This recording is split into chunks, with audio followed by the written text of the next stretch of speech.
Mga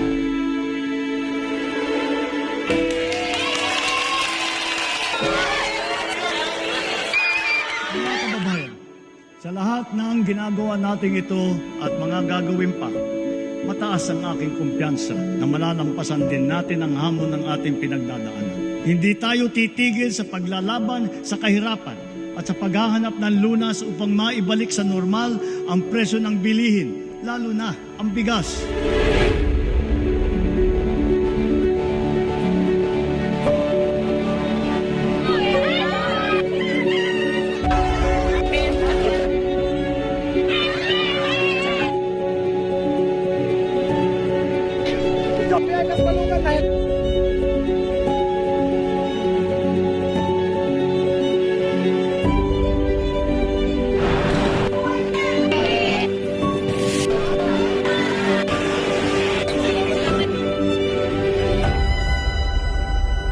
Mga minamahal kong kababayan, lagi po nating ipaglaban ang tama at ang mabuti.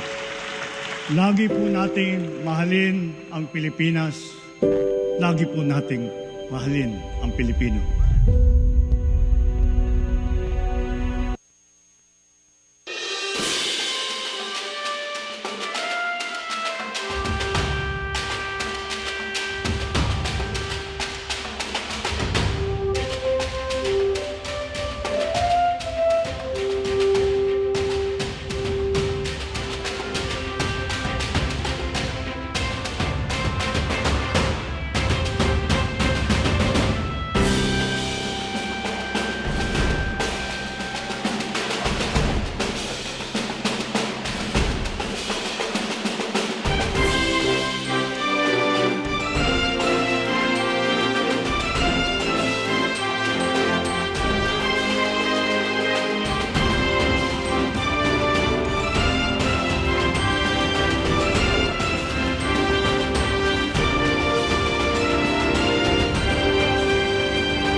Ladies and gentlemen, the President of the Republic of the Philippines, His Excellency Ferdinand R. Marcos Jr.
On the part of the Senate, the joint session is called to order. On the part of the House of Representatives, the joint session is called to order.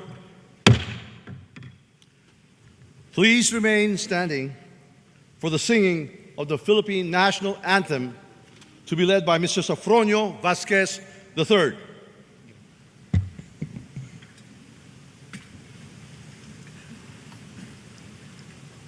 Bayang magiliw, pelas ng silanganan, alab ng puso, sa dibdib mo'y buhay. Lupang hinirang, duyan ka ng magiting, sa manlulupig, di ka pasisiil sa dagat at bundok, sa simoy at sa langit mong bughaw. May dilag ang tula at awit sa paglayang minamahal. Ang kislap ng watawat mo'y tagumpay na nagniningning. Ang bituin at araw niya kailan pa may di magdidilim. Lupa ng araw ng luwal, hatid pagsinta, buhay ay langit sa piling mo. Aming ligaya na pag may mga api ang mamatay ng dahil sa'yo.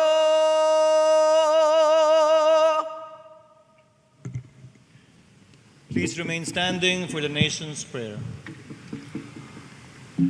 Aming Amang Manlilikha, kasihan niyo po kami ng inyong dakilang presensya. Paghariin niyo po sa pagtitipong ito ang inyong kabanalan.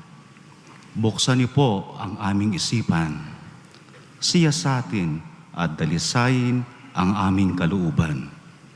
Liwanagan ang aming mga kadiliman, ituwid ang aming mga kalikuan, at mabunying itanghal ang inyong katotohanan, katuwiran at kabutihan. Mangusap po kayo sa amin upang malinaw naming masuri ang kalagayan ng bansa. May pagpasalamat ang mabubunting hambag naming lahat at mapagnilay-nilay ang aming bawat pagkukulang. Turuan po kaming ipagdiwang ang bawat tagumpay, ipagloksa ang mga kabiguan at ituwid ang bawat pagkakaliko. Sa pagtitipong ito, lapo ninyong ipaliwanag sa aming lahat ang pananagutan ng bawat isa sa pagbuo at pagpapalakas ng isang dakilang bayan.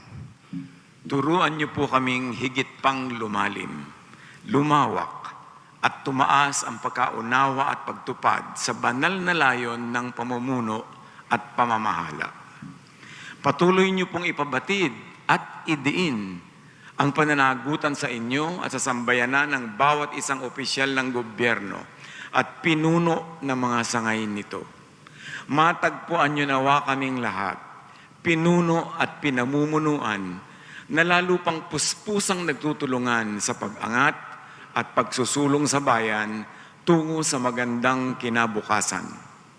Salamat po sa mga mabuting nagawa na ng pagtutulungan tungo sa pagbuo ng bago at umuunlad na Pilipinas. Adhika po naming makitang lalo pang payapa, matatag, masagana at maligaya ang pamayanan. Sa ikatutupad nito, basbasan niyo po kami ng wagas na katapatan sa inang bayan at bigyan kami ng ibayong determinasyon at lakas sa paghubog ng bagong Pilipino at bagong pagkamamamayan. Pagbuklurin niyo po kami ng bigkis ng pagkakaisa, ang mga pinuno at pinamumunuan, mga namamahala at pinamamahalaan. Kaming lahat ay masumpungan niyo nawa sa matapat na pagtupad ng mga banal na tungkuling nakaatang sa balikat ng bawat isa. Ituro niyo po sa amin na laging pahalagahan, unahin ang kalinisan ng puso, katapatan sa paglilingkod, at debosyon sa tungkulin. Ang Lahat po ay aming hinihiling at ipinagpapasalamat ayon sa inyong banal na pangalan.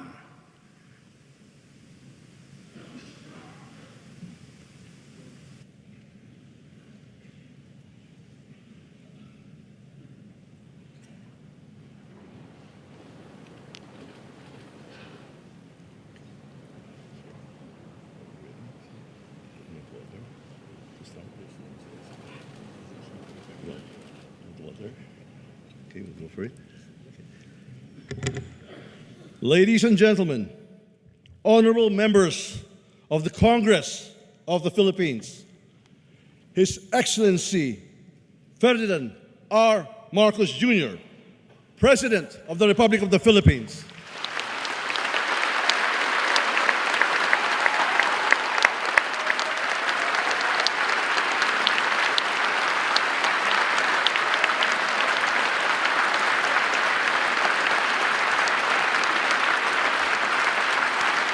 Thank you. Thank you very much.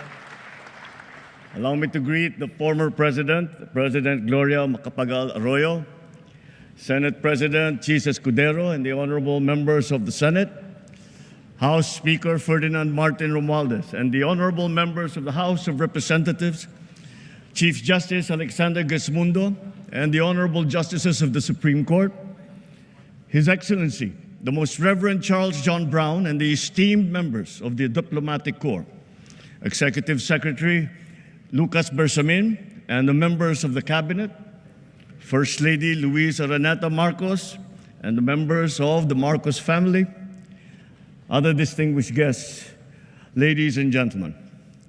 First of all, allow me to congratulate the newly elected and re-elected 12 senators and 314 district and party list representatives of Congress. Mga kababayan, magandang hapon po sa inyong lahat.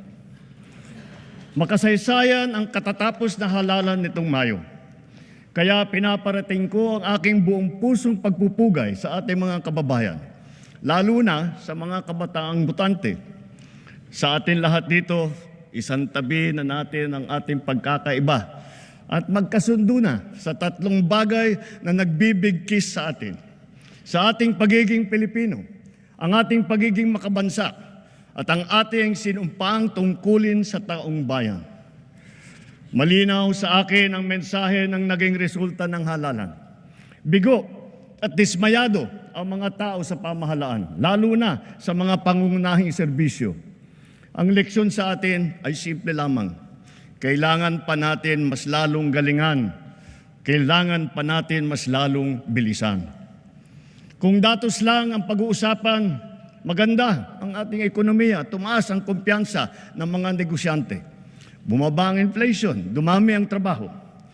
Ngunit ang lahat ito ay palamuti lamang, walang saysay, kung ang ating kababayan naman ay hirap pa rin at nabibigatan sa kanilang buhay. Kaya sa huling 3 taon ng administrasyon, ibubuhos pa natin ang lahat-lahat. Hindi lamang upang mapantayan, kundi mahigitan pa ang pagbibigay ginhawa sa ating mga kababayan.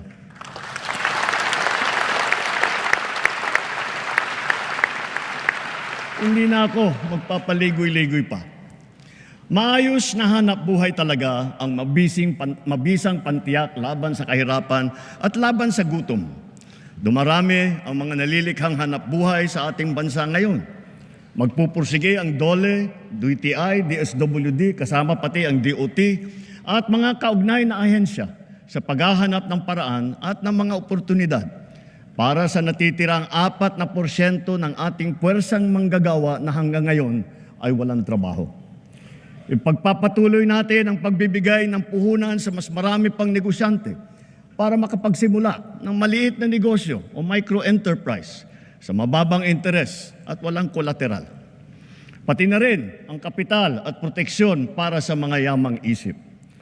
At para sa mga tinataguyod natin mula sa kahirapan, patuloy tayong nagbibigay ng libreng training at puhunan para makapagtayo sila ng sariling negosyo.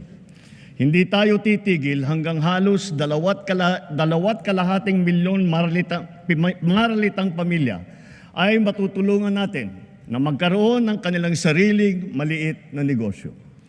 Palalaguin natin ang mga industriya, mga pabrika ng sasakyan, hulmahan, electronics, biotechnology, pharmaceuticals, critical minerals, telang Pinoy, halal, construction, mga planta ng kuryente. Ngunit, nananawagan pa rin ako sa ating mga negosyante. Mamumuhunan kayo sa ating agrikultura. My single resounding message to the international business community is this: the Philippines is ready. Invest in the Filipino. Our cavalcade of dependable and hardworking Filipinos, innately skilled, adaptable, and possessed with a heart for service are here, ready to work and to succeed with you. Sa mga nagtatanong kung nasa na ang 20 pesos na bigas, ito ang aking tugon. Napatunayan na natin na kaya na natin ang 20 pesos sa bawat kilo ng bigas nang hindi malulugi ang ating mga magsasaka.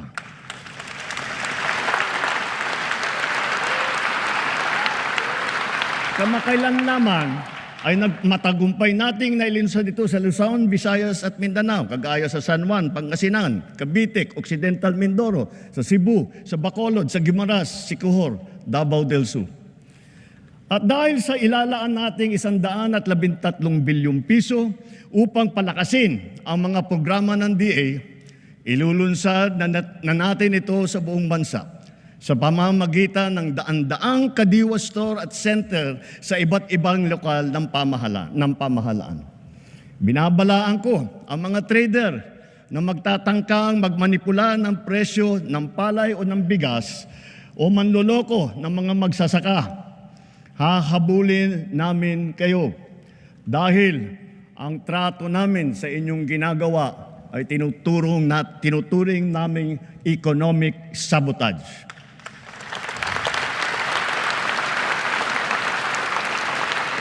Bilang pangunahing solusyon sa mataas na presyo ng baboy, pinalalakas natin ang ating lokal na produksyon. Namimigay tayo ng mga biik at inahin. Nagpapatayo din tayo ng mga biosecured facilities upang lubos na pababain ang presyo ng karne. Nagsimula ng magbakuna labang sa ASF at palalawigin pa natin ito ng pagbabakuna sa lahat. Pinataas natin ang produksyon ng palay, mais, pinya, saging, mangga, kape, kakao, kalamansi, tubo, sibuyas, bawang at iba pang mga agricultural products. Mula nagsimula itong administrasyon, mahigit 8.5 milyong magsasaka at mangingisda ang nakatanggap ng tulong. Lalo pa natin paiigtingin ang mga programa ng pamahalaan para mas marami pa ang matutulungan.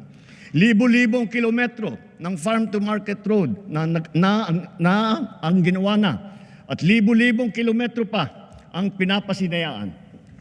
Libo-libong ektarya ng lupa ay nalagyan na ng patubig sa buong bansa at libo-libong ektarya pa ang patutubigan. Libo-libo ring makinarya at pasilidad ang ating binuksan at pinamigay para sa mga magsasaka at mangingisda. Marami po tayong ipapatayo na rice processing system. Itong mga pasilidad at mga bangkang yari sa fiberglass na ipamimigay naman sa mga mangingisda.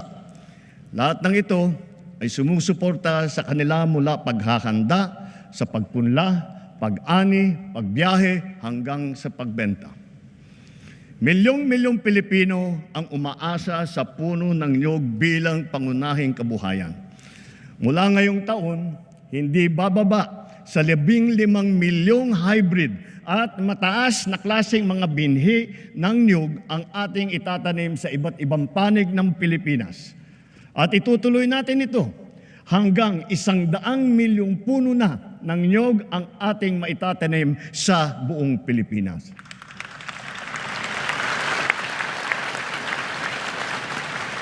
At upang lubos na pasiglahin ang industriya ng niyog, hihilingin natin sa Kongreso na amyendahan ang Coconut Farmers and Industry Trust Fund Act para naman maging mas angkop sa mga pangangailangan ng ating mga magsasaka. Bahagi lamang ito na ginagawa nating malawakan pagpapalakas ng iba't iba pang mga industriya. Kasama dito ang industriya ng asin, pagproproseso, pag-export ng nyug. Sa tulong ng DOST, ginagamit natin ang mga magagandang dulot ng agham tulad ng mga nadiskubre at nagawa ng ating mga siyentipiko at inventor. Pati na rin ang mga modernong pamamaraan tulad ng mga bagong binhi, pataba, makinarya at estratehiya gaya ng intercropping at off-season technique. Naghihintay din sa ating kabataan ang mga kurso, programa at mga scholarship sa larangan ng agrikultura upang ito ay kanilang gawing hanapbuhay balang araw at maipapagpatuloy ang marangal na kabuhayan ng kanilang mga magulang. At para sa susunod na ating salinlahi ng mga magsasaka, tiyak na magiging kanila na ng tuluyan ang lupang sinasaka nila.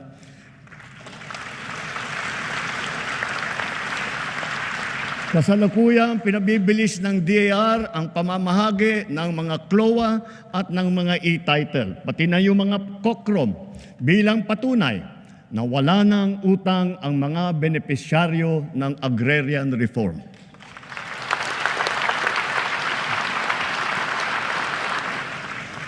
Bagaman dumarami ang ating mga planta ng kuryente sa buong bansa, lalo na ang mga bagong teknolohiya at malinis na enerhiya tulad ng solar, windmill, natural gas.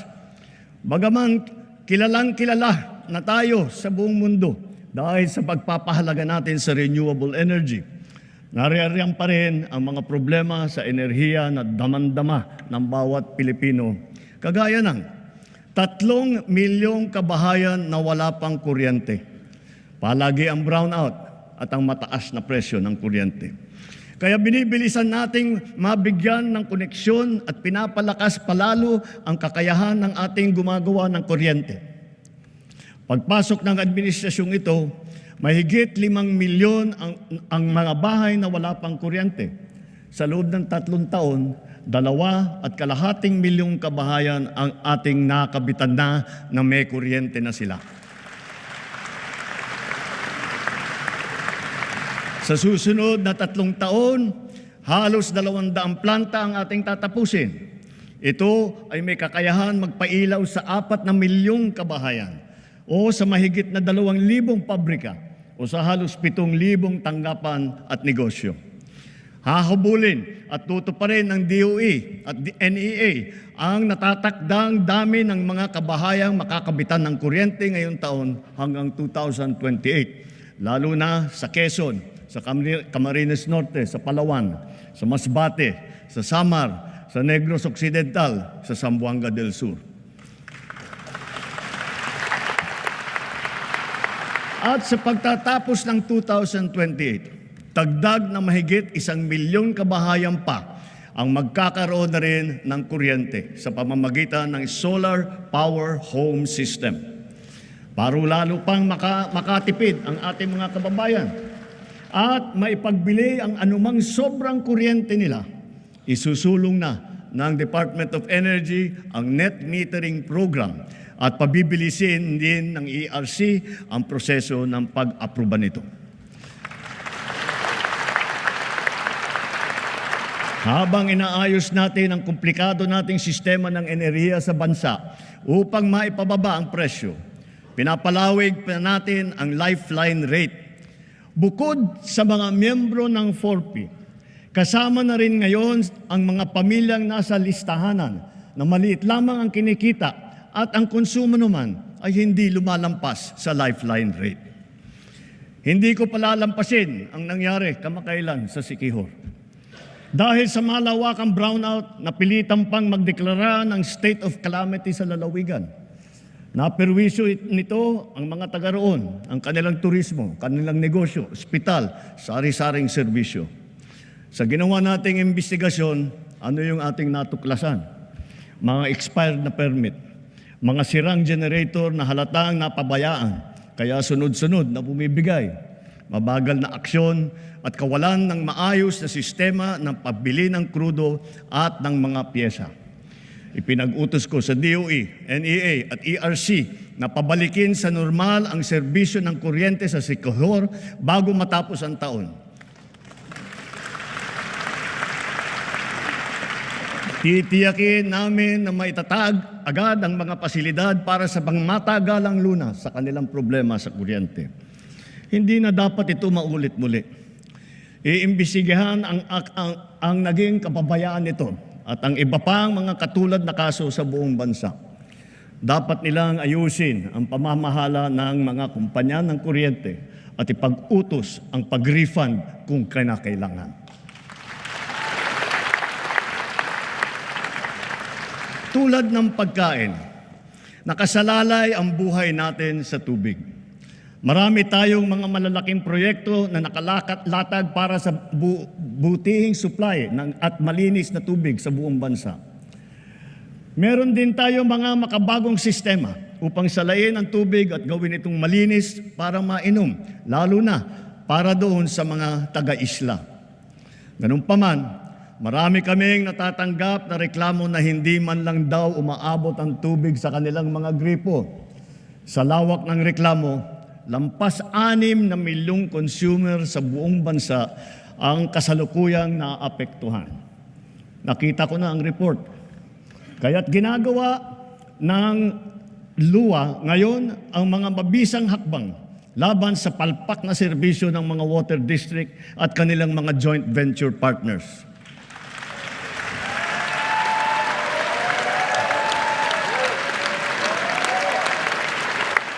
Titiyakin ng LUA na mailalagay na sa ayos ang serbisyo ng tubig ng milyong-milyong nating mga kababayan at gawin mas abot kaya naman ang presyo. Higit sa lahat, titiyakin natin mapapanagot ang mga nagpabaya at nagkulang sa mahalagang serbisyong publiko na ito.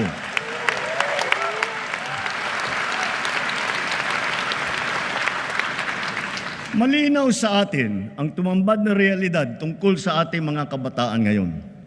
Ang kakulangan sa kaalaman at sa kakayahan, lalo na sa matematika, sa agham, sa pagbabasa at sa wastong pag-unawa. Ang mga nagda-drop out at mga hindi nakakapagtapos sa junior o senior high school. Ang kalahating milyong bata na nagbabanat na ng buto.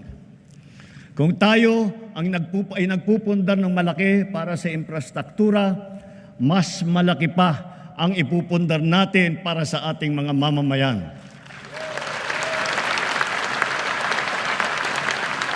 Ito ang pangunahing polisiya natin hanggang matapos ang administrasyon. Puspusan nating inaayos at pinapaganda ang ating sistema ng edukasyon. Sa lahat ng mga pinahahalagahan ng administrasyon, ito pa rin ang nasa rurok. Ngayong taon, sinimulan na natin ang Academic Recovery and Accessible Learning o ARAL program. At pinalalakas din natin ang Early Childhood Care and Development na hango. Ito ay hango sa dalawang mahahalagang batas na ipinasa ninyo dito sa Kongreso. Maraming mag-aaral ang nakakaranas ng bullying o kaya ay nagde-depress. Binabantayan din natin ang mental health ng ating kabataan.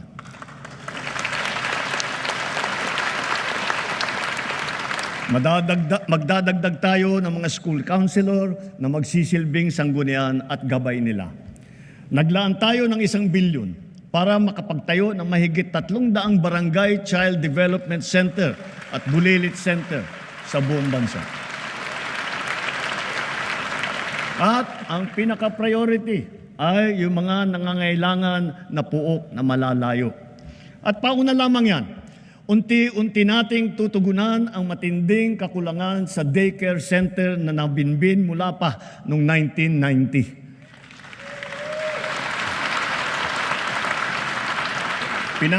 Pinaspasan na natin ang pagpabakuna ng mga bata.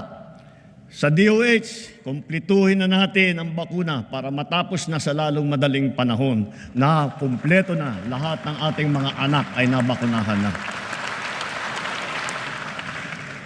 Sa ilalim naman ng bagong lunsad na Yakap Caravan, matitignan na ang kondisyon ng kalusugan hindi lamang ng mga mag-aaral, kung hindi pati na ang mga guro.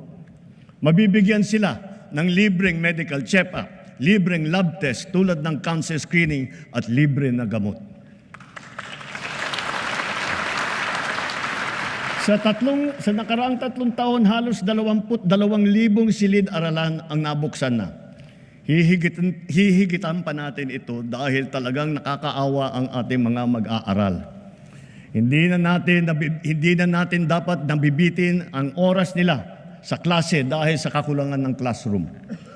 Katuwang ng pribadong sektor, sisikapin nating madadagdagan pa ng 40,000 silid-aralan bago matapos itong administrasyon.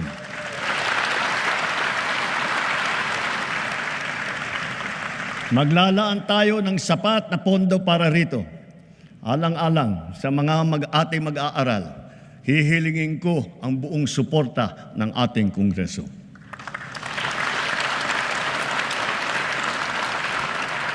Naging matagumpay ang isinagawang tutoring at remedial program para sa mga mag-aaral nitong nakalipas na taon at nitong summer break. Palalawakin pa natin ito. At maraming salamat sa mga guro at lalo na sa mga ate at kuya na nag-volunteer na tinulungan ang mga maliliit para mas maganda ang resulta nila sa kanilang eskwela. Sa DOLE at sa DSWD, ipagpatuloy pa ninyo ang mga ganitong klaseng internship at pre-employment program para sa ating estudyante sa kolehiyo. Malaking tulong ito sa kanila habang sila ay nag-aaral. Malaking tulong ito sa bansa. Ngayon, nagdaratingan na ang mga laptop na laan para sa bawat guro sa public school.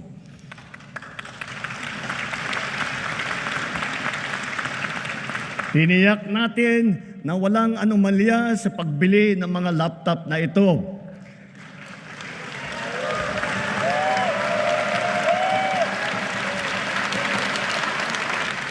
Nakahanda na ang mga high-tech at digital na mga materyales, mga smart TV, libreng Wi-Fi at libreng load sa bayanihan SIM card. Dahil dito, handa na rin ang ating mga estudyante para makasabay sa makabagong paraan ng pag-aaral sa makabagong mundo.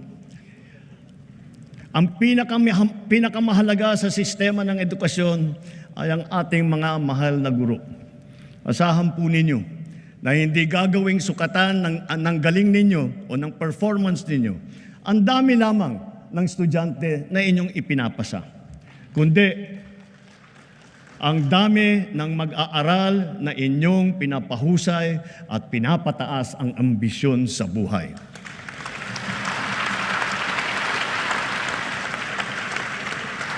Hindi tayo tumitigil maghanap ng mga paraan upang pag-aanin kahit paano ang inyong pasanin sa araw-araw.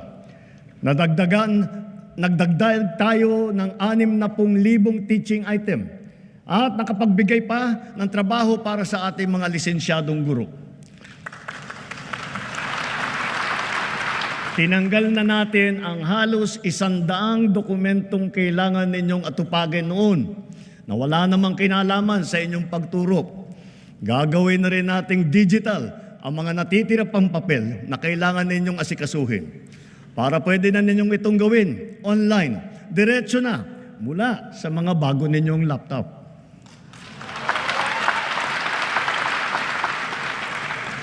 At ngayong school year na ito, makakatanggap na kayo ng kabayaran para sa inyong teaching overload at para sa inyong overtime.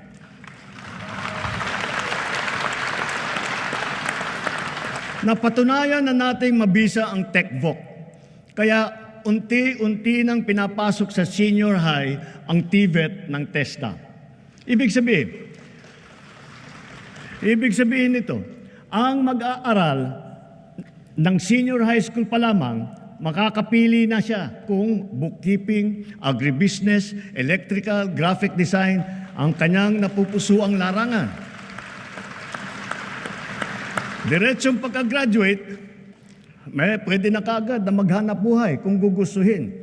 Dahil para na rin siyang nakapag-aral sa TESDA at nakakuha ng NC2 or NC3.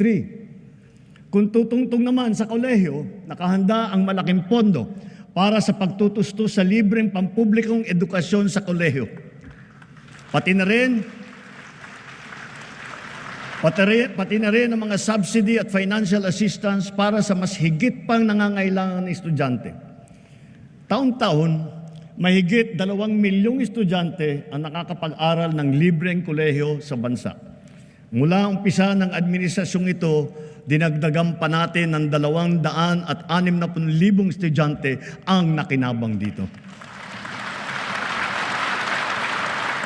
Sa susunod na taon, maglalaan pa rin tayo ng halos 60 bilyong piso para sa libreng edukasyon sa pampublikang kolehiyo at sa TechVoc. Dumami din ang nabigyan ng scholarship sa TESDA. Nito lamang 2024, higit pa sa 200,000 ang nadagdag sa mga scholarship ng TechVoc. Sa mga kasama naman sa listahan ng Not4P, itong susunod na 3 taon, bibigyan natin ng mataas na prioridad ang mga anak ninyong tutungtong sa kolehiyo. Kitang-kita natin ang bunga ng mga programang ito. Napakataas ngayon ng bilang ng kabataan nating pumapasok sa kolehiyo o sa TESDA. Pilipinas na ang pumapangalawa sa buong ASEAN sa dami ng mga kabataan pumapasok sa kolehiyo at sa TechVoc. Mas marami na rin ang nakakapagtapos. Kaya mga magulang, sulitin na ninyo ang mga pagkakataong ito. Dahil hangad natin na sa lalong madaling panahon, ang bawat isang pamilya ay may anak na nakapagtapos ng kolehiyo o sa TESDA.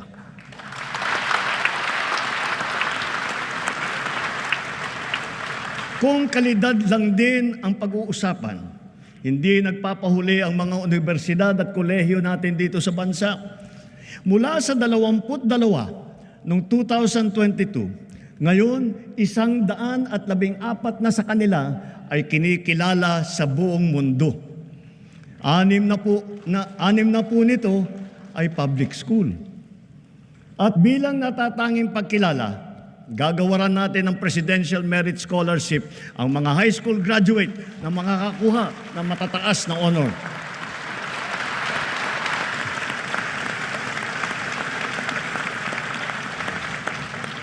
Walang humpay nating ipinapatupad ang mga programa sa pagsusugpo sa kahirapan at patungkol sa kalusugan at nutrisyon ng mamamayan. Tuloy-tuloy pa rin ang ating programang 4Ps. Hangad din natin na amyendahan ang batas ng 4Ps upang matiyak na talagang sapat ang panahon para maitaguyod ang kanilang paghihirap. Maitaguyod sila sa ang mga mahihirap. Mula nang nagsimula itong administrasyon, mahigit 5 milyong kabahayan ang nagbenepisyo sa conditional cash grant ng 4P.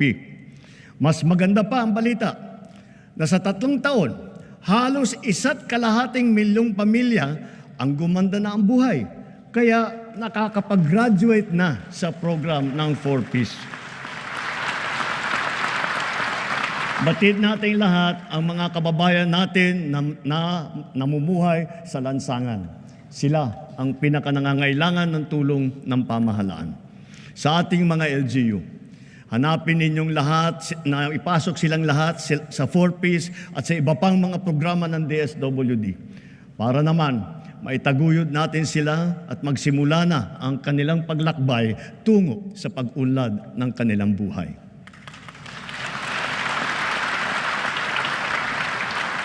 Sa 2nd taon ng ating Walang Gutom program, mabibigyan ng tulong ang 600,000 pinakanangangailangang kabahayan sa kanilang nutrisyon.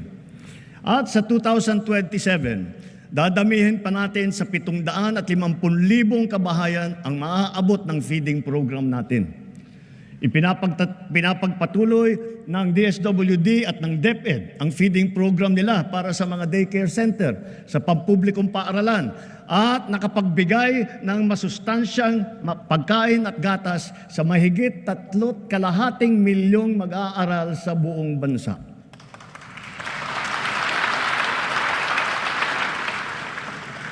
Dahil alam naman natin, basta't may laman ang tiyan, may laman ang isipan. Kung papalawigin pa natin ang mga programang ito sa susunod na taon, sa tulong ng karagdagang 1 bilyong pisong pondo, pararamihin pa ng DSWD ang bilang ng mga batang mabibigyan ng masustansyang pagkain. Sa kabilang banda naman, nakikita natin ang sobrang pagtaas naman ng timbang ng ating mga kababayang edad 20 at pataas. Kaya sikapin nating maging mas aktibo ang ating pamumuhay araw-araw. Ipalaganap natin ang mga pagsasagawa ng mga palaro, ng mga paliga, fun run, fun walk, pati mga aerobics, pasumba. Para sa mga LGU, buksan at gawing maaliwalas ang mga park at mga plaza natin kung saan makakapag-ensayo ang ating mga mamamayan, bata man o matanda.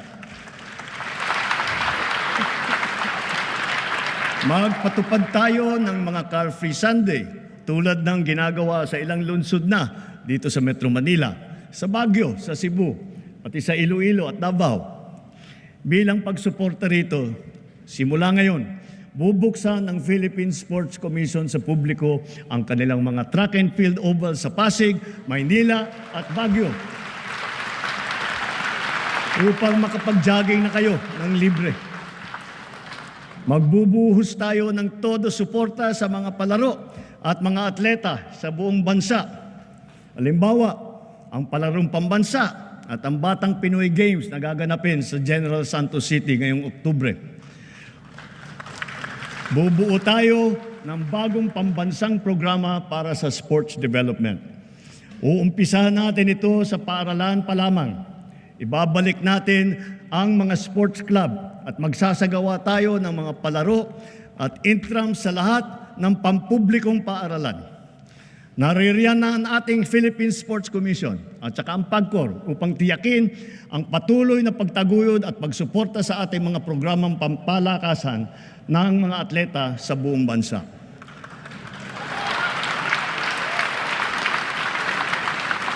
Dahil sa mga ito, ang ating kabataan ay maagang namumulat sa sport, humuhusay at tumataas ang kumpiyansa. Sumusunod sila sa yapak ng ating mga kampyon at world-class na athlete tulad ni Senator Manny Pacquiao, ni Heidelin Diaz, ni Kaloy Yulo, Ira Villegas, Nesty Petesio, EJ Obiena, Alex Ayala, ang Paralympian natin na sina Gerald Mangliwan, Sandy Asusano, Angel May Otong, at Ernie Gawilan.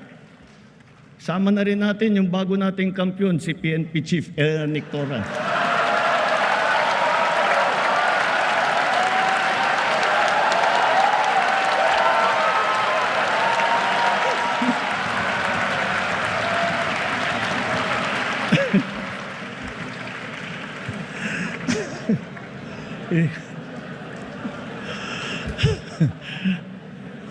Gulat si Chief PNP. At siyempre, pati pa ang ating kampyon sa Asian Winter Games, Philippine Men's Curling Team. Akalain mo nga naman, walang winter dito sa Pilipinas. Napatunayan pa rin natin na kaya natin maging kampyon sa Winter Games. Kilalanin natin ang mga atleta na umani ng karangalan para sa Pilipinas. Hindi lamang sila nakapaghatid ng kasiyahan sa buong sambayanan, pinalakas pa nila ang ating pagmamahal sa bayan at lalo pang pinatingkad ang dangal ng bawat Pilipino.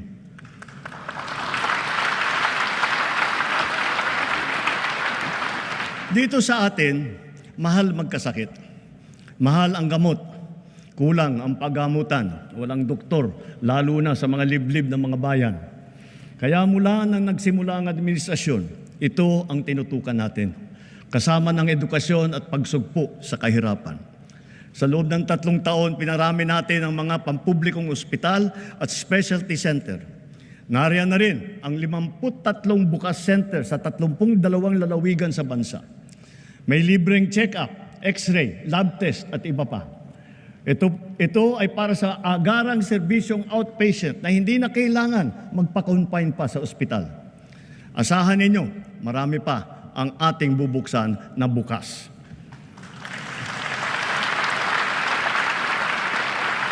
At nasisiyahan ako nang makapag-report na sa kauna-unahang pagkakataon, ang bawat bayan po sa Pilipinas ngayon ay may doktor. Mayroon ng magiging tagapag-alaga. Mayroon ng tagapag-alaga ng kalusugan ng mamamayan sa inyong lugar. Lahat po tayo ay miyembro ng PhilHealth. Pinataas at pinaganda na rin natin ang mga benepisyo, lalo na para sa mga karamdaman na laganap dito sa ating bansa. Kapag kayo po o ang inyong kapamilya ay may sakit sa puso, huwag po kayong mag-alala. Covered na po sa PhilHealth ang pagpapagamot ninyo para sa atake sa puso, sa open heart surgery, heart valve repair o sa replacement. At may cancer assistance fund po tayo. Pandagdag para sa pagpapagamot ng mga cancer patient natin. May pondo rin para sa bakuna laban sa human papilloma virus na nagiging sanhi ng maraming klase na cancer. Para naman sa ibang klase na cancer na hindi sakop ng PhilHealth, meron po din tayong nilaang 1 bilyon at 700 milyong piso para pambili ng mga kinakailangang gamot para sa ating mga pasyente.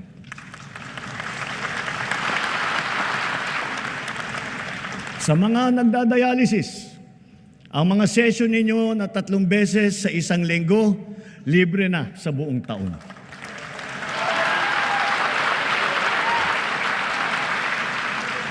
Libre na rin po pati ang mga kinakailangang mga gamot. Kung kakailanganin man ng kidney transplant, inakyat na natin ang limit hanggang 2,100,000 piso mula sa dating 600,000 piso.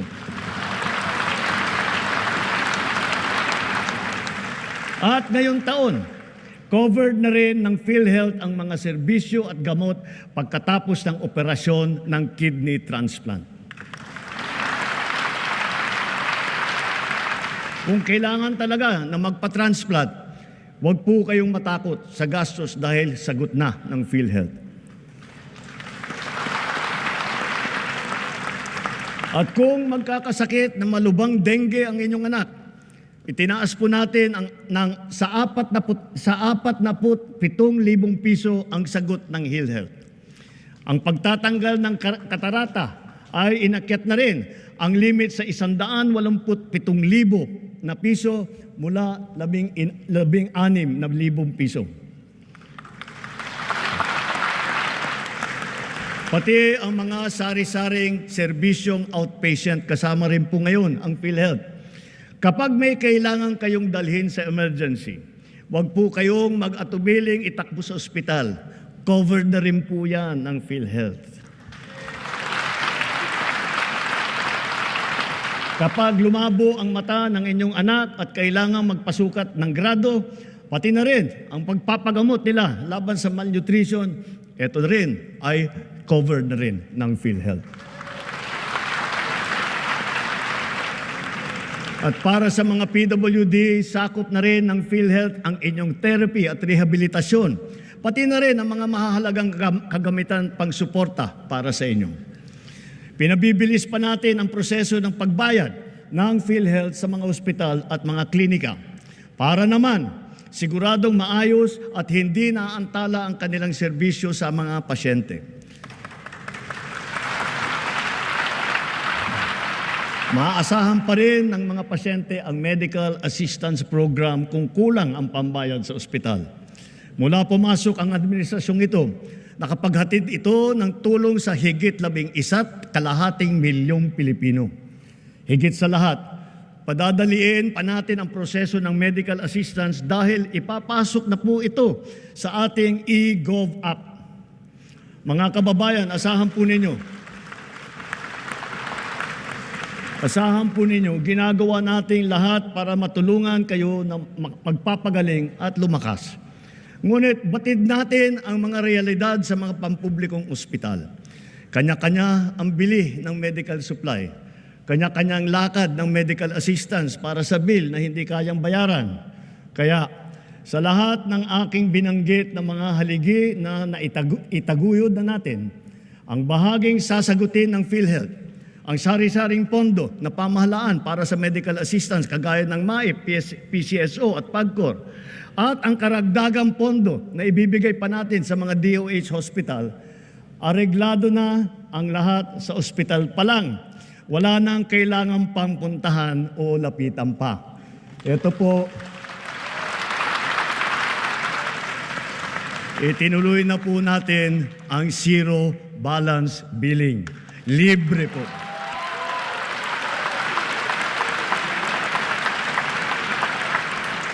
Ibig sabihin, ang serbisyo sa basic accommodation sa ating mga DOH na ospital, wala nang babayaran ang pasyente dahil bayad na ang bill ninyo. Uulitin ko, wala nang kailangan bayaran ng pasyente basta sa DOH ospital dahil bayad na po ang bill ninyo.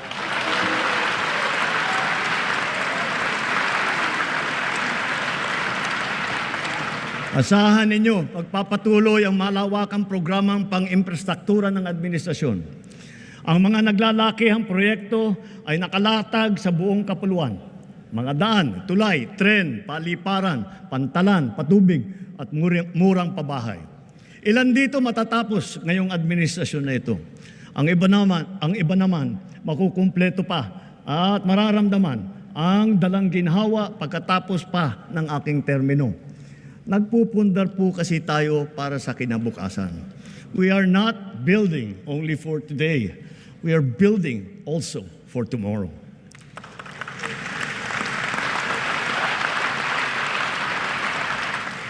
Habang ginagawa ang ating mga tren tulad ng North-South Commuter Railway at ang ating mga subway, patuloy din ang pagpapaganda natin sa serbisyo ng MRT at saka LRT. Ang dating 20% diskwento sa LRT at MRT para sa PWD, sa senior at sa estudyante ay tinaas na natin sa 50% na diskwento.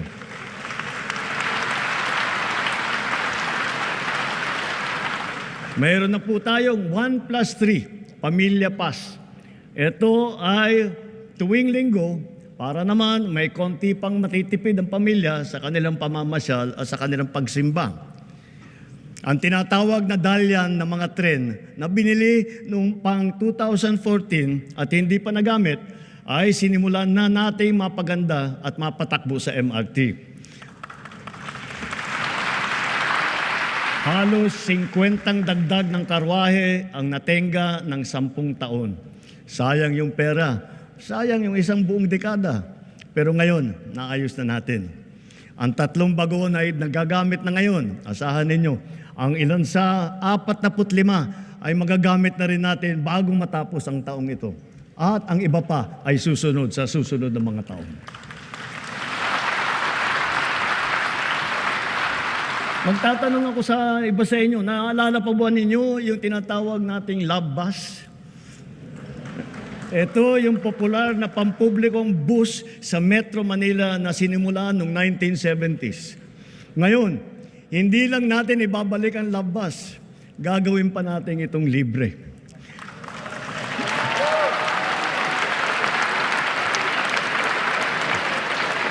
Pauna pa lamang, pilot testing pa lamang yung nasa Davao at sa Cebu.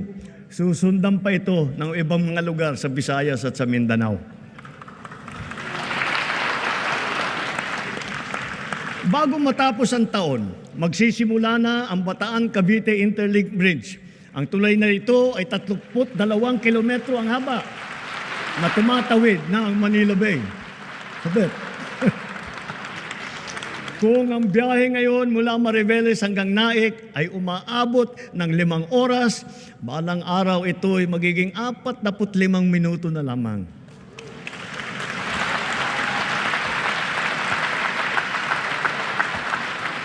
Ang mga riles ng PNR Bicol Line na sinira ng Bagyong Christine ay unti-unti nating pinatitibay at naayos na. Kasama ang Binahan Bridge. Hindi magtatagal, madadagdagan pa ang haba ng linya na ito at aabot sa Ragay, Camarines Sur hanggang Tagkawayan, Quezon. Magiging malaking tulong ito sa ating motoristang nagdadaan sa malubhang traffic mula Quezon hanggang sa Bicol. Sa 2026, inaasahang magbubukas na sa motorista ang bahagi ng extension ng SLEX mula Santa Tomas, Batangas hanggang Chaong, Quezon. Kapag natapos itong buong proyekto, ang dating 4 na oras na biyahe, magiging 1 oras na lang.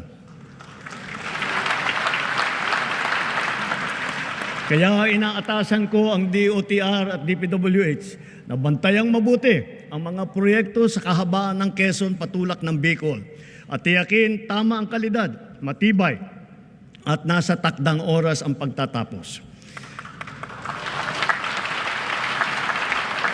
Ang Nalil-Sikiat Bridge na una sa 3 mahalagang tulay na ginagawa ngayon sa Tawi-Tawi, nabuksan na. Sa susunod na taon, ang tulay sa Malasa, Lupang Pula ay matatapos na rin. Higit sa lahat, kung may Luzon Spine Expressway Network Program, meron din naman tayong Mindanao Transport Connectivity Improvement Project.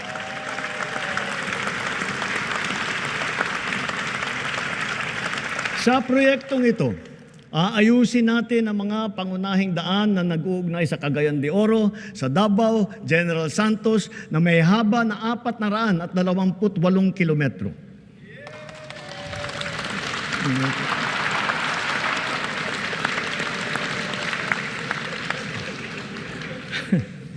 Ang rehabilitasyon ng tulay ng Guadalupe ay sukdulan ng ring kinakailangan. Nasa Senado pa ako. Pinag-uusapan na ito. Hindi ko papayagan tumuwid pa ito sa susunod na administrasyon. Kaligtasan na ng publiko ang nakataya. Hindi po isasara ang Guadalupe Bridge. Gagawa muna tayo ng detour bridge sa magkabilang gilid bilang pansamantalaang daanan. Kapag nagawa na at nabuksan na ang detour bridge na ito, doon pa lamang sisimulan ang trabaho sa main bridge.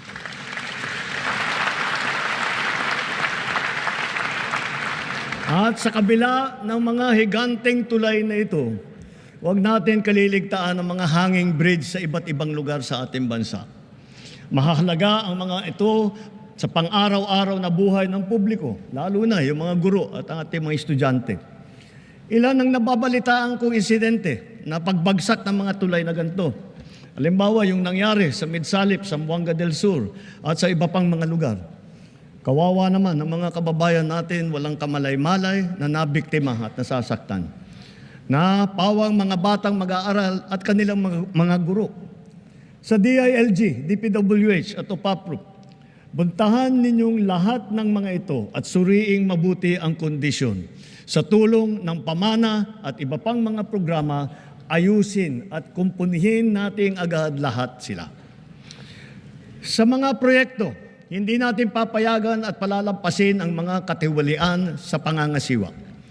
Ang kapalpakan sa pagdisenyo at sa pagkakagawa, ang mababang kalidad at marupok na materyales, ang pagkaantala ng proyekto, at ang kapabayaan sa tamang pagmentina at pagkumpuni. Halimbawa, sa Kabagan, Santa Maria Bridge na sa Isabela, sinimulan noong 2014, ginastusan ng taong bayan ng 1 bilyon.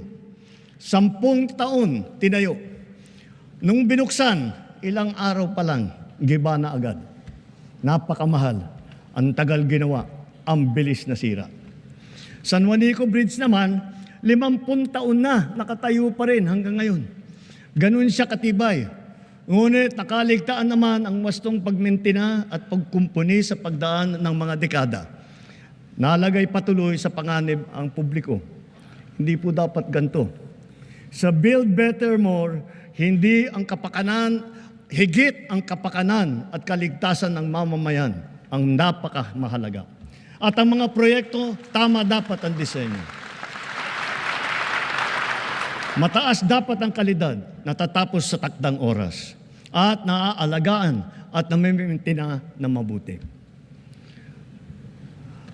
Napakahalaga ng internet sa ating pagtahak patungo sa bagong Pilipinas. Kaya nitong padaliin at baguhin ang pamumuhay ng ating mga mamamayan.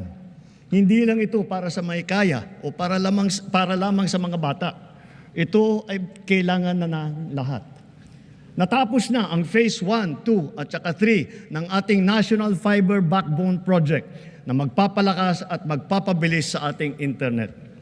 Kasabay nito, patuloy pa natin pinalalawig ang libreng Wi-Fi sa buong bansa. Noong Hunyo ng 2022, mga 4,000 free Wi-Fi sites lang ang meron tayo. Ngayon, halos 19,000 ang free Wi-Fi sites sa buong bansa.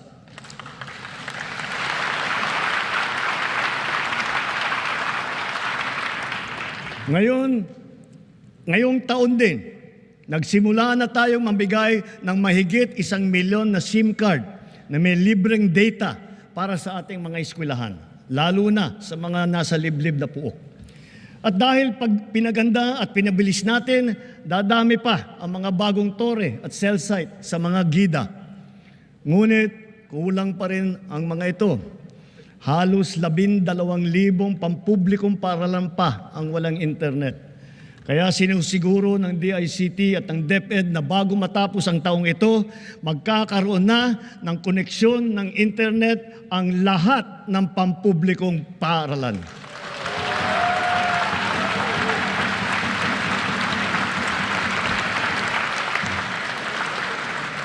Mula nang inilunsad ito noong 2023, ang eGov app ay nagana, nagagamit at napapakinabangan ng ating taumbayan. Patuloy pang dumarami ang serbisyo tiyak na praktikal sa bawat Pilipino.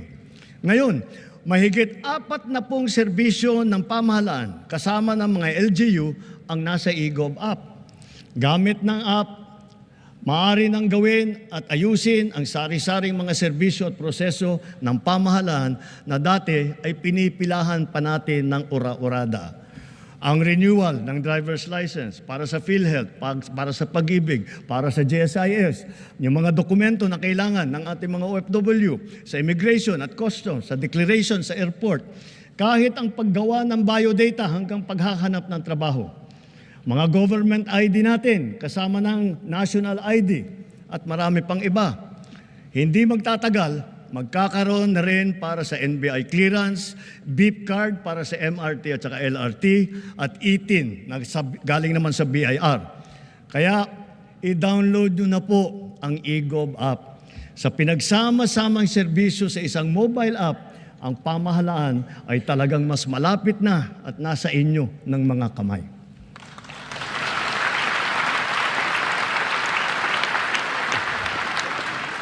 Sa LTO, alam kong tapos nyo ang paghahabol sa paggawa ng mga plaka ng motor na nabinbin mula pa noong 2014. 11 taon. Mula ngayon, gawin ninyo ang lahat na makakaya upang hindi na uli magkaroon ng backlog sa plaka. Dahil kailangan bumawi sa publiko, tiyakin din ninyo na may lalabas na ang rehistro at ang plaka ng bagong sasakyan sa loob ng naipangako ninyong 3 araw.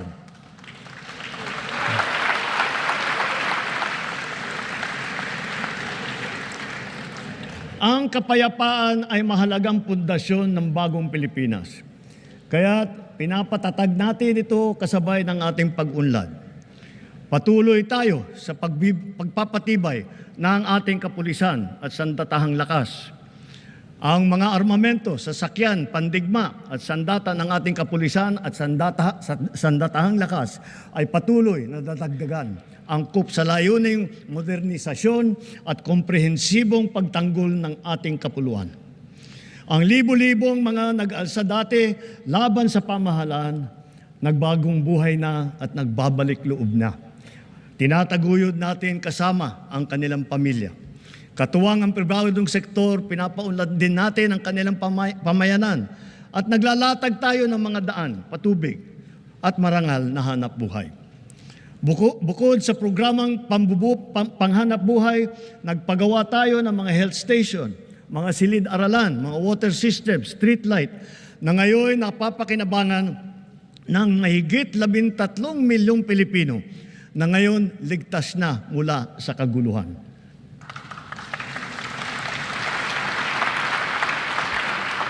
At sa wakas, wala na ring nalalabing grupong gerilya sa bansa. Titiyakin ng pamahalaan na wala nang mabubuo muli.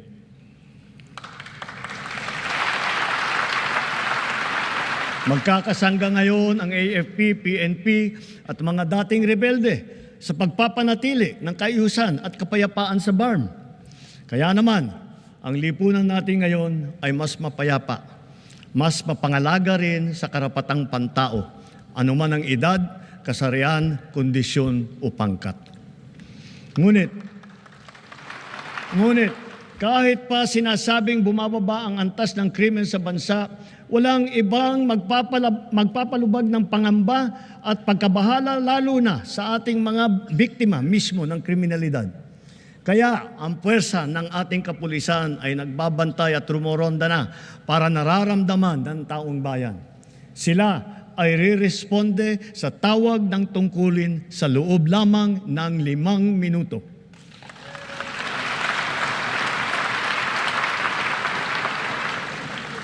Nagtutulungan ang buong pamahalaan para lutasin ang mga kaso ng mga nawawala dahil sa walang pakundangang kagagawan ng mga sindikato sa likod ng madilim na mundo ng mga sabungan. Hahabulin at pananagutin natin ang mga utak at mga sangkot, sibilyan man o opisyal.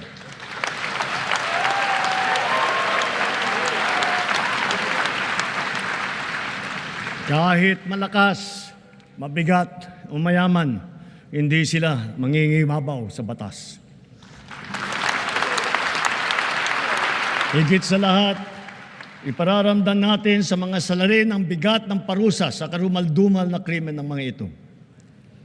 Sa mga isinagawang pagsakote sa mga bodega at laboratorio at takang pagpasok, halos 83 bilyong pisong halaga ng droga ang nakumpiska na. Kamakailan lamang, may mga malalaking kargamento na nagkakahalaga ng bilyon-bilyon na nasabat natin sa Zambales, sa Pangasinan, sa Cagayan, Tondo, Muntinlupa, Ilocos Sur, Ilocos Norte, Cebu, Batangas, Rizal at Cavite. Noong isang buwan, personal kong sinaksihan ang pagsira ng halos 1.5 tonelada ng shabu at iba't ibang klase pa ng illegal na droga. Sa lahat ng mga operasyon na ito, mahigit 153,000 ang naaresto. Mahigit 9,000 at 600 sa kanila ay high-value target. Ang pinakamasaklap, mahigit 677 sa kanila ay kawani ng pamahalaan. Mahigit 100 ay halal na opisyal. Mahigit 50 ay pulis. Sa 3 taon lamang, halos mapantayan na ang kabuuang huli nung nakaraang administrasyon.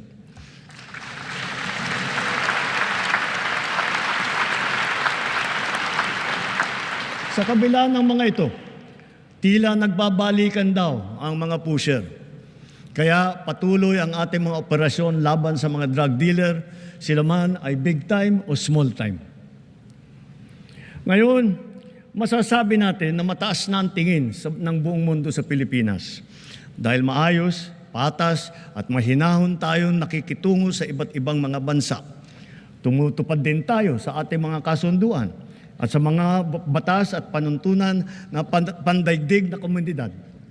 Nagpapasalamat tayo sa ating mga magigiting ng OFW dahil sa kanila na ipamalas ang angking galing, kabutihan at puso ng Pilipino sa lahat ng sulok ng daigdig. Sa harap ng mga bagong banta sa ating kapayapaan at soberanya, mas maigting ngayon ang ating paghahanda, pagmamatsyag at pagtatanggol sa ating sarili. Ganun pa man, tayo pa rin ang nagtitimpi at nananatiling nagpapasensya, lalo na sa pagtanod sa ating buong kapuluan at sa pangangalaga sa ating interes. Subalit ngayon, mas pataas pa ang ating kumpiyansa dahil mas marami na tayong mga kasangga na magiging kabalikat natin sa oras ng matinding pangangailangan. Then as now, our foreign policy remains the same. The Philippines is a friend to all.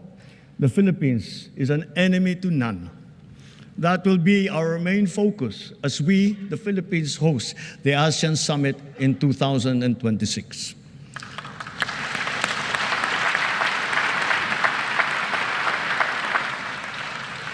Para sa ating mga Pilipino, malayo man, malapit din, kasing sidhi ang paglingap natin sa ating mga kababayang nasa ibang bansa, lalo na ang nasa panganib at nagdadaan sa matinding pagsubok. Hindi po biro at sadyang mapanganib ang hanap buhay ng ating tripulante. Ang trahedya na sinapit nila sa kamay ng mga rebeldeng Houthi ay isang halimbawa. Matapos ang mahigit 4 na araw, ang mga kababayan nating nang binihag ng rebeldeng Houthi ay pinalaya na rin, dala ng ating pakikipagtulungan sa Sultanate of Oman. Gayon din, dahil sa ating masigasig ng pakikipag-ugnayan, sa loob ng 3 taon, nagawaran ng kapatawaran ang mahigit 600 kababayan nating nahatulan dahil sa sari-saring paglabag sa batas sa ibang bansa, lalo na sa UAE, sa Qatar, sa Bahrain, at sa iba pa. And so, for their crucial and most beneficent sovereign intervention, I personally convey the entire nation's sincerest gratitude to the Sultanate of Oman, the United Arab Emirates, the State of Qatar, the Kingdom of Bahrain, the State of Kuwait, and to all the leaders of various countries that have granted clemency and have shown kindness to our beleaguered compatriots. Maraming salamat po. Thank you very, very much.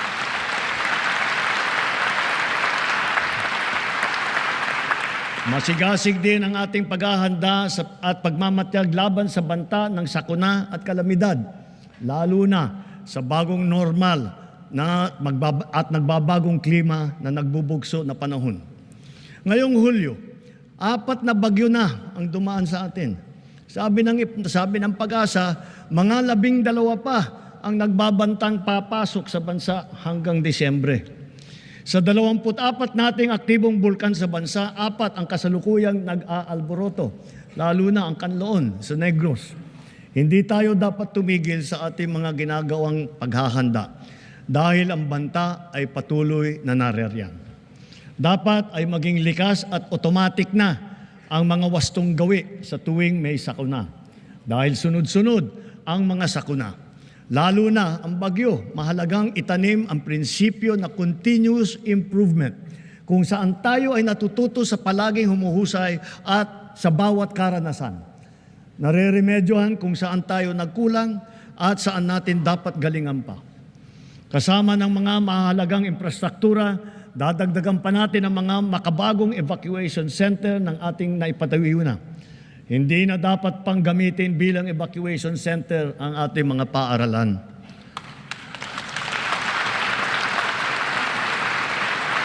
Ginagamit na natin ngayon ang mga makabagong teknolohiya lalo na sa maaga at mabisang prediksyon. Mga Doppler radar, broadband seismic station, landslide sensor system ng Pag-asa at saka fieldbox sa iba't ibang lugar sa bansa. Sa epektibong pagsasaklolo, nakakatulong ang mga mobile command and control vehicle ng DOST na ipinamahagi natin sa 11 LGU sa buong bansa. Sa ating mga kababayan, hindi magtatagumpay ang anumang paghahanda natin kung wala ang tulong po ninyo. Hiling din namin ang inyong kooperasyon, inyong disiplina, pagmamatyag at bayanihan bilang responsableng mamamayan. Kooperasyon sa mga malawakang ensayo, pagsunod sa mga babala at tagubilin, tulad ng agarang paglikas at pag-iwas sa mga danger zone. Disiplina, lalo na sa wastong pagtapon ng basura. Pagmamatyag sa bawat oras. Pagmamatyag sa bawat oras, bawat araw. Lalo na kapag may nagbabadyang hagupit na panahon sa pag-alam sa malapit na evacuation center, pakikinig sa totoong balita at pagtatalima sa mga alituntunin ng pamahalaan. Higit sa lahat, bayanihan sa pagdadamayan at pagtutulungan, lalo na sa mga nasalanta nating kapwa. Mahirap man, kailangan natin itong gawin. Kailangan natin magsakripisyo upang masiguro na nailayo natin sa kapahamakan ng ating mamamayan dahil mahalaga ang bawat buhay ng Pilipino.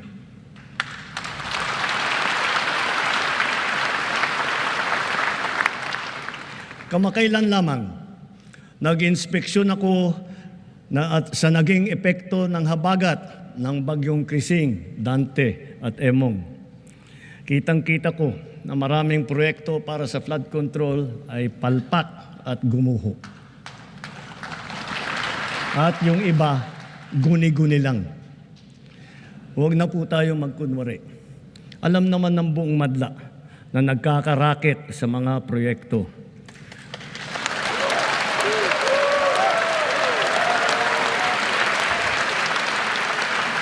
Mga kickback, mga initiative, errata, SOP, for the boys.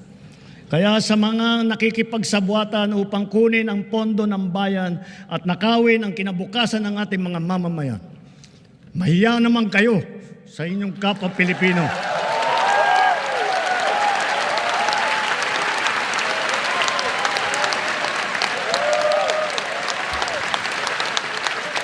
Mahiya naman kayo sa mga kabahayan nating naanod o nalubog sa mga pagbaha.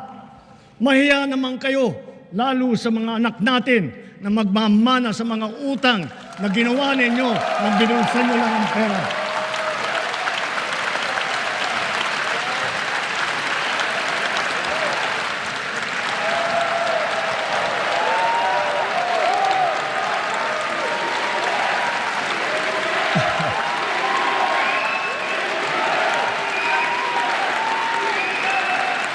Para hindi na maulit, so that this will not happen again. First, the DPWH will immediately submit to me a list of all flood control projects from every region that were started or completed in the last 3 years. Second, the Regional Project Monitoring Committee shall examine that list of projects and give a report on those that have been failures, those that were not finished, and those that are alleged to be ghost projects.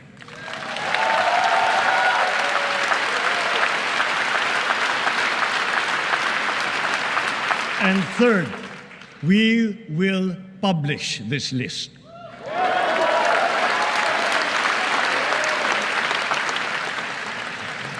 Isa sa publiko natin ang listahang ito. Kaya ang publiko na saksi sa mga proyektong ito ay malayang suriin ang listahan at magbahagi ng kanilang nalalaman para makatulong sa ating investigasyon.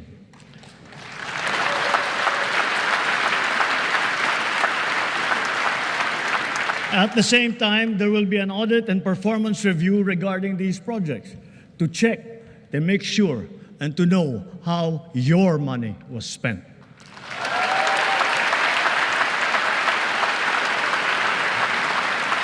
Sa mga susunod na buwan, makakasuhan ang lahat ng mga lalabas na may sala mula sa investigasyon, pati na ang mga kasabwat na kontratista sa buong bansa.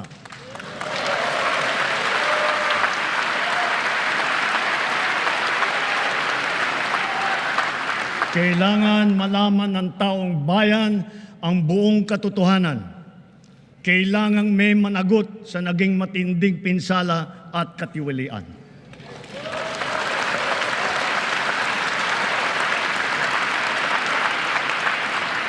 Therefore, for the 2026 national budget, I will return any proposed general appropriations bill that is not fully aligned with the national expenditure program.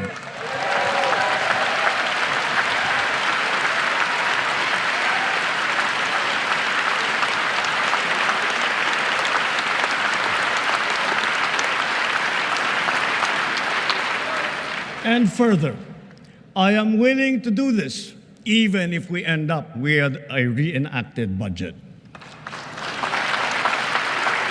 Hindi ko aaprubahan ang kahit anong budget na hindi alinsunod sa plano ng gobyerno para sa sambayanang Pilipino. Mga kababayan, sa paghantong natin sa kalahati ng termino ng administrasyon, susuong tayo sa susunod na 3 taon. Dala-dala sa aking puso ang mga leksyon na natutunan ko mismo mula sa inyo. Ito ang nagbibigay sa akin ng bago at pinag-iba yung gana sa trabaho, sigla sa serbisyo at dedikasyon sa Pilipino.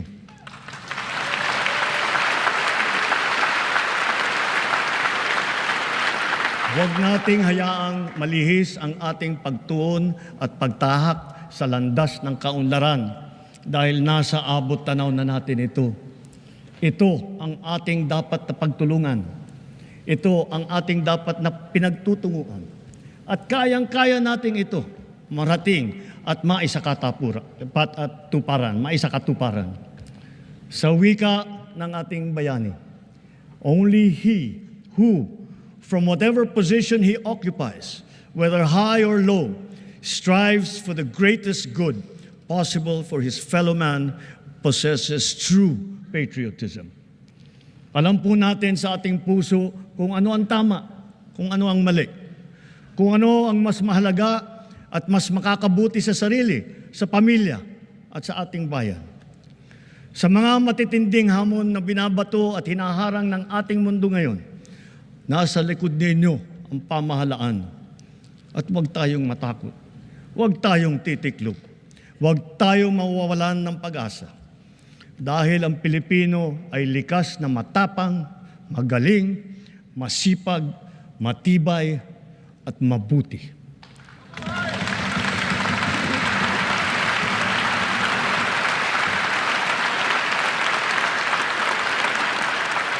Mga kababayan, tayo ito.